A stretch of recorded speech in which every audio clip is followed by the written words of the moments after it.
और अब बात कातिल कोरोना के वार की। मुल्क भर में कोरोना के वार ताहाल जारी हैं और कातिल वायरस ने मजीद 69 अफराद की जान ले ली है।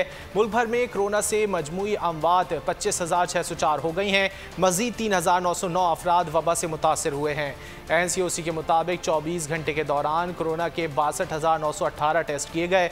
मुस्बत केसेस की शरह 6.21% रही है। इसी हवाले से बात कर लेते हैं। हमारे साथ मौजूद हैं इंडस हॉस्पिटल के रूए रवा हैं डॉक्टर अब्दुल बारी खान साहब। अब्दुल साहब, बहुत शुक्रिया आपके वक्त का। अब्दुल बारी साहब, आप क्या समझते हैं जो दीगर 3 लहरें रही हैं उसकी निस्बत चौथी लहर में शरह अमवात कुछ ज़्यादा देखी जा रही है, इसकी वजह क्या समझते हैं आप?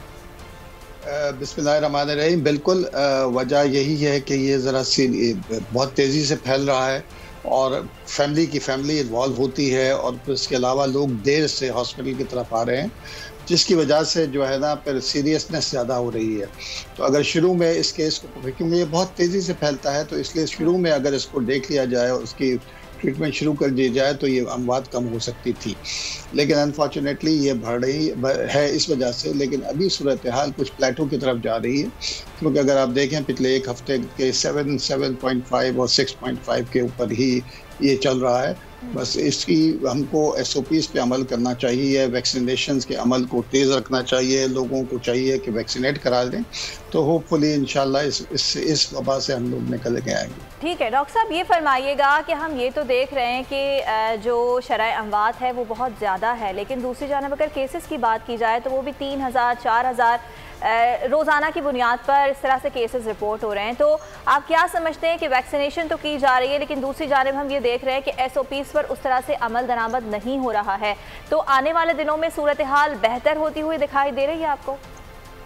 देखें, अभी जो प्लेटो आया है SOPs पे हमको बहुत ज़्यादा सख्ती से अमल कराना चाहिए और हम सबको जब तक मैं समझता हूँ कि हम एहसास ज़िम्मेदारी हमारे अपने अंदर नहीं आएगा तो कोई भी हुकूमत, किसी भी दुनिया की कोई भी हुकूमत SOPs पे इतना अमल नहीं करा सकती जिस तरीके से, जब तक हम एहसास ज़िम्मेदारी का मुज़ाहरा ना करें। और उसमें मीडिया का रोल काफ़ी है, जो कि कर भी रहा है, और बार बार इसको कहना चाहिए। और हम लोगों को ऐसे लोगों के साथ जो इस तरीके से अमल नहीं करते उनसे ताल्लुक़ को तोड़ना चाहिए कि जी हम उनसे मुलाकात भी ना करें, उनसे कहें कि जी आप ये पहन के आए। तो फिर जो है ना अपने लेवल पर, जैसे हम इंडस हॉस्पिटल के अंदर किसी को अंदर दाखिल नहीं होने देते बगैर मास्क के, और एक कंटिन्यूस जिहाद है, सुबह से लेके रात तक हमारे जो सिक्योरिटी के स्टाफ माइक पे ऐलान करते रहते हैं कि जी मास्क पहने, मास्क को पहने, मास्क पहने और सही तरीके से पहने।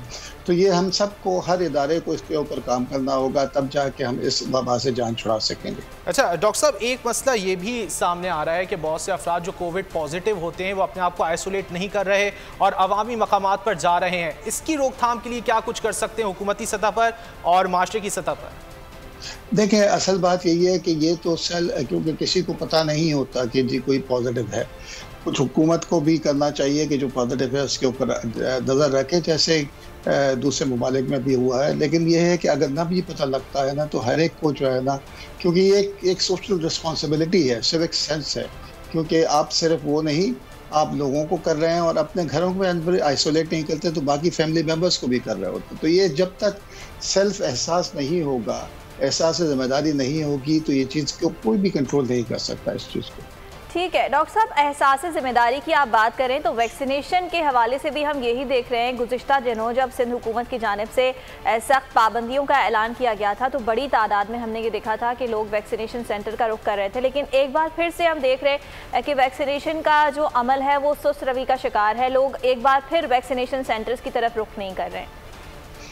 देखिए, बिल्कुल जैसे वो और भी चीज़ें अक्रॉस पाकिस्तान आपको करनी होंगी, क्योंकि देखें ये तब तक अनफॉर्चुनेटली जब तक पूरा मुल्क में ये चीज़ें नहीं होंगी, पूरी दुनिया में नहीं होंगी, तो इस वायरस से जान नहीं छुड़ा सकेंगे। जब भी एक मरीज़ भी मौजूद है दुनिया में, वो एक पोटेंशियल होता है कि इसको स्प्रेड कर सके।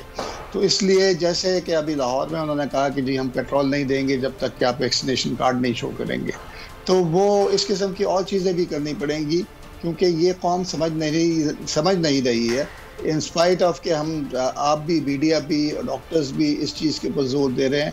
और कुछ हमको ज़रा सोशल मीडिया पे कंट्रोल करना होगा, क्योंकि सोशल मीडिया पे जितना नुकसान सोशल मीडिया ने इस वबा में पहुँचाया है, मेरे ख्याल में किसी और ने नहीं पहुँचाया है। अच्छा डॉक्टर साहब, बूस्टर डोज की बात की जा रही है, जिन अफराद ने बैनुल-अक़वामी सफ़र करना है वो बूस्टर डोज लगवा सकते हैं और हुकूमत की जानिब से भी नोटिफिकेशन जारी कर दिया गया है। आप क्या समझते हैं सेकंड डोज के बाद कब ये बूस्टर डोज लगवाई जा सकती है, इस हवाले से कुछ बताइएगा।